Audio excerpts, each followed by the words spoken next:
Tadabur sifat nifak atau yang lebih dikenal dengan sebutan munafik terdapat pada pribadi orang-orang yang sukar diajak maju.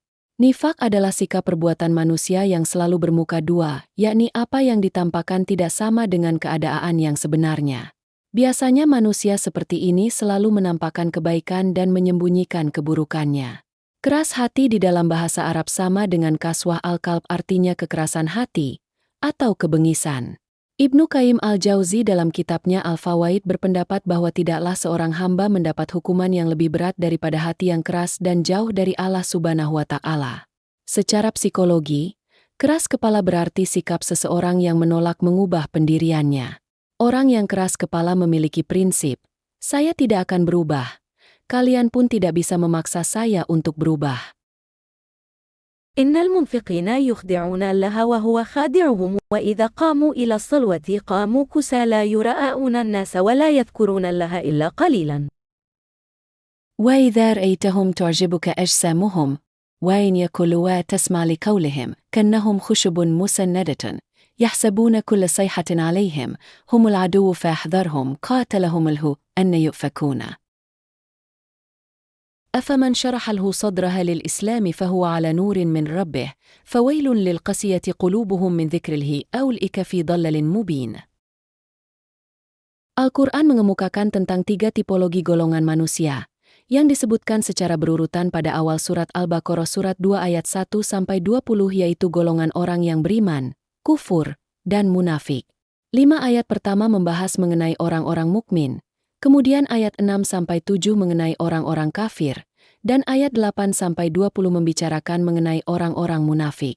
Dari ketiga kategori ini, kategori orang-orang munafik adalah yang paling berbahaya, sebab kelompok ini sangat sulit dikenali. Mengapa? Karena sebagaimana yang disampaikan Ibnu Katsir dalam kitabnya ketika menafsirkan Quran surat Al-Baqarah surat 2 ayat 8-9 bahwa orang munafik perilakunya menipu. Mereka menipu Allah Subhanahu wa Ta'ala dan orang-orang yang beriman dengan cara menampakkan keimanan mereka kepada Allah Subhanahu wa Ta'ala, dan orang-orang mukmin melalui ucapan-ucapan bohong agar bisa selamat dari pembunuhan, perampasan dan penyiksaan di dunia. Padahal perbuatan munafik adalah salah satu perbuatan yang dibenci Allah Subhanahu wa Ta'ala. Sebagaimana firman Allah Subhanahu wa Ta'ala dalam surat Al-Baqarah ayat 8 sebagai berikut, artinya, dan di antara manusia ada yang berkata, kami beriman kepada Allah dan hari akhir, padahal sesungguhnya mereka itu bukanlah orang-orang yang beriman. Ciri-ciri orang munafik. 1. Berbohong dalam berucap. Perbuatan berbohong sifatnya haram, seperti dalam hadis dari Bas bin Hakim dari ayahnya dan kakeknya. Artinya, Rasulullah Shallallahu Alaihi Wasallam bersabda, celaka bagi orang yang berbicara lalu bohong agar orang-orang ketawa. Sungguh celaka dia. Celaka dia. 2. Mengingkari janji. Janganlah mengucap janji apabila kita tahu tidak dapat menepatinya karena janji sama dengan utang yang harus dibayar atau sumpah yang tak boleh dilanggar. Sebagaimana Allah Subhanahu wa Ta'ala berfirman, "Wa aufu bil ahdi innal ahda kana mas'ula." Taqa'ul qahiratu ala jawanib juzur. Artinya, dan patuhilah janji, sesungguhnya janji itu pasti dimintai pertanggungjawabannya. Quran Surat Al-Isra ayat 34. 3. Pengkhianat. Orang yang berkhianat berarti perbuatannya dan ucapannya tidak dapat dipercaya. Sebagaimana yang telah diriwayatkan dalam hadis riwayat Imam Iman yang dijuluki Ashabu As-Sunan, penyusun kitab-kitab sunnah, yang artinya, tunaikanlah amanat itu kepada orang yang telah mempercayaimu dan janganlah kamu berkhianat kepada orang yang mengkhianatimu. Perilaku munafik adalah perbuatan tercela yang harus dijauhi untuk berusaha menjadi orang yang berperilaku terpuji dengan selalu berdoa dan bertabiat sehari-hari dengan berbuat baik yang akan menjadi ladang amal kita di kemudian hari. Golongan munafik adalah segolongan manusia yang menyusup ke tengah barisan orang-orang beriman. Mereka memiliki banyak topeng palsu untuk melindungi wujud asli mereka demi menyukseskan misi penghancuran barisan kaum muslimin melalui jalur internal. Adapun bahaya sifat munafik antara lain. A. Bahaya terhadap diri sendiri. Orang munafik akan merasa tidak tenang karena ia takut akan ketahuan orang lain dari sifat dusta dan khianat. Dia akan menderita sakit batin yang akhirnya akan mendapatkan kesengsaraan dunia dan akhirat. Allah Subhanahu wa Ta'ala berfirman, "Fi qulubihim maradun fazadahumullahu maradan walahum 'adzabun alim bima kanu yakdzibun." Artinya, dalam hati mereka ada penyakit, lalu ditambah Allah penyakitnya dan bagi mereka siksa yang pedih disebabkan karena mereka berdusta. Al-Baqarah ayat 10. B. Bahaya terhadap orang lain. Orang munafik hatinya selalu kotor. Ia selalu berangan-angan untuk mencari kesempatan dan keuntungan tanpa memperhatikan norma-norma kebenaran, sehingga merugikan sangat orang lain. Menurut pandangan para ulama pada beberapa karakteristik orang munafik di dalam Al-Quran antara lain, pembohong, menjadikan sumpah kebohongannya sebagai tameng, menghalangi jalan Allah Subhanahu wa Ta'ala, jelek amal, jelek hati, tampilan menarik tapi rusak batinnya, manis perkataan tapi buruk hatinya, buruk sangku suuzhan, berpaling dan sombong, melarang orang lain berinfak, bermaksud mengusir orang mukmin dan merasa lebih kuat. Terdapat hal-hal yang harus dilakukan oleh seorang mukmin terhadap orang munafik yang dijelaskan dalam ayat-ayat lain, di antaranya adalah: jangan diikuti dan jangan hiraukan gangguannya serta bertakwalah pada Allah Subhanahu wa Ta'ala. Harus tabayun mencari kebenaran jika dapat berita dari orang munafik. Jangan berteman dengan orang munafik jika mereka mengejek dan mencela Al-Quran. Selalu bersikap hati-hati dan waspada terhadap orang munafik. Tegas dan bersikap keras terhadap orang munafik. 2. Keras hati. Menurut Kamus Bahasa Arab, keras hati sama dengan kaswah al-qalb, artinya kekerasan hati atau kebengisan. Dalam kehidupan modern yang perubahan-perubahannya begitu cepat, terkadang hati manusia yang tidak kuat bisa berubah-ubah. Berangkat dari itulah dapat difahami bahwa hati manusia mengalami suatu keadaan berbolak-balik dalam menentukan suatu ketetapan. Hati bisa menjadi sehat dan bisa menjadi sakit, sebagaimana firman Allah Subhanahu wa Ta'ala dalam surat Al-Baqarah ayat 10. Fi qulubihim maradlun fazadahumullahu maradla, walahum adzabun alimum bima kanu yakzibun. Artinya, dalam hati mereka ada penyakit, lalu ditambah Allah penyakitnya, dan bagi mereka siksa yang pedih, disebabkan mereka berdusta. Qs Al-Baqarah 10.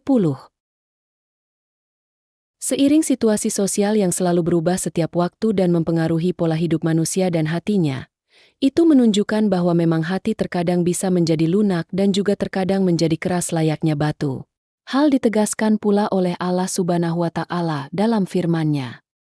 ثُمَّ قَسَتْ قُلُوبُكُم مِّن بَعْدِ ذَلِكَ فَهِيَ كَالْحِجَارَةِ أَوْ أَشَدُّ قَسْوَةً وَإِنَّ مِنَ الْحِجَارَةِ لَمَا يَتَفَجَّرُ مِنْهُ الْأَنْهَارُ وَإِنَّ مِنْهَا لَمَا يَشَّقَّقُ فَيَخْرُجُ مِنْهُ الْمَاءُ وَإِنَّ مِنْهَا لَمَا يَهْبِطُ مِنْ خَشْيَةِ اللَّهِ وَمَا اللَّهُ بِغَافِلٍ عَمَّا تَعْمَلُونَ. Artinya, kemudian setelah itu hatimu menjadi keras seperti batu, bahkan lebih keras lagi. Padahal di antara batu-batu itu sungguh ada yang mengalir sungai-sungai daripadanya, dan di antaranya sungguh ada yang terbelah lalu keluarlah mata air daripadanya, dan di antaranya sungguh ada yang meluncur jatuh karena takut kepada Allah. Dan Allah sekali-sekali tidak lengah dari apa yang kamu kerjakan. Quran Surat Al-Baqarah ayat 74. A. Macam-macam hati. Ibnu Qayyim al-Jauzi mengatakan bahwa hati itu mempunyai dua ciri, yaitu hidup atau mati. Atas dasar ini hati terbagi kepada tiga jenis, yaitu hati yang sehat, kalbun salim, hati yang mati, mayit al-qalb, dan hati yang sakit, marid al-qalb. 1. Hati yang sehat, kalbun salim. Kalbun salim adalah kalbu yang berilmu, mengetahui bahwa Allah itu adalah kebenaran. Hari kiamat itu pasti tiba tanpa keraguan, dan Allah akan membangkitkan siapa saja yang ada di dalam kuburan. Kalbun salim adalah kalbu yang bersyahadah bahwa tidak ada ilah yang berhak diibadahi kecuali Allah Subhanahu wa Ta'ala. Lalu dikatakan bahwa kalbun salim adalah kalbu yang sehat. 2. Hati yang mati, mayit al-qalb. Adapun jenis hati yang ini merupakan kebalikan dari hati yang pertama, yaitu hati yang mati tidak ada kehidupan di dalamnya. Hati seperti ini tidak mengenal Tuhannya, tidak menyembahnya, tidak melaksanakan perintahnya, tidak mencintainya, dan tidak ridha kepadanya. Hati tersebut berdiri dari antara syahwat dan kelezatannya, kendati di dalamnya terdapat murka dan marahnya. Hawa nafsu merupakan pemimpinnya, dan syahwat adalah panglimanya. Kebodohan adalah pengemudinya dan lalai merupakan kendaraannya. 3. Hati yang sakit, marid al-qalb. Jenis hati yang berikutnya ini, yaitu merupakan hati yang hidup tetapi mempunyai penyakit. Dia mempunyai materi yang saling tarik-menarik. Ketika ia memenangkan pertarungan itu, maka di dalamnya terdapat kecintaan kepada Allah Subhanahu wa Ta'ala, keimanan, keikhlasan dan tawakal kepadanya. Di dalamnya juga terdapat kecintaan kepada nafsu, keinginan dan usaha untuk mendapatkannya, rasa dengki, takabur, bangga diri, kecintaan berkuasa itulah materi yang dapat membinasakannya. B. Tanda-tanda mulai mengerasnya hati. Hati yang keras atau mulai mengeras memiliki tanda-tanda sebagai berikut. 1. Bermalas-malasan dalam mengerjakan kebaikan dan ketaatan, serta meremehkan kemaksiatan. 2. Tidak terpengaruh hatinya dengan ayat-ayat Al-Quran yang dibacakan. Berbeda dengan kaum mukmin, hati mereka akan bergetar jika dibacakan ayat-ayat Al-Quran. 3. Tidak terpengaruh hatinya dengan berbagai ujian, musibah dan cobaan yang diberikan oleh Allah Subhanahu wa Ta'ala. C. Sebab-sebab kerasnya hati. Kemusyrikan, kekufuran, dan kemunafikan, melanggar perjanjian yang dibuat kepada Allah, tertawa berlebihan, banyak berbicara dan banyak makan, banyak melakukan dosa, lalai dari ketaatan. D. Obat hati yang keras. Beriman kepada Allah Subhanahu wa Ta'ala dan selalu meningkatkan keimanan, banyak mengingat Allah, zikir, dan membaca Al-Quran, belajar ilmu agama, berlindung kepada Allah dari hati yang tidak khusyuk dengan doa, berbuat baik terhadap anak yatim dan orang miskin, banyak mengingat kematian dan berziarah kubur, menghadiri majelis taklim dan majelis nasihat, menjauhi sebab-sebab terjadinya fitnah dan dosa, beribadah dan meningkatkan diri kepada Allah, berteman dengan orang-orang yang soleh. 3. Keras kepala. Keras kepala adalah sikap seseorang yang selalu menolak mengubah pendiriannya dan tidak mau berubah, dan orang lain tidak bisa memaksa dirinya.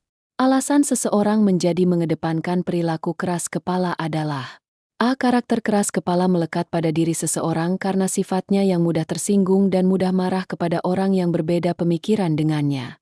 B. Seseorang yang keras kepala salah satu sebabnya karena ada keinginan tujuan tertentu. Dia menginginkan reward jika dia patuh pada aturan. Dengan demikian kompensasi dia keras kepala karena ingin dia dikatakan eksis dan dibutuhkan. C. Orang yang keras kepala kepada pihak tertentu, kemungkinan besar sebagai bentuk balas dendam sebagai bentuk pasif agresif.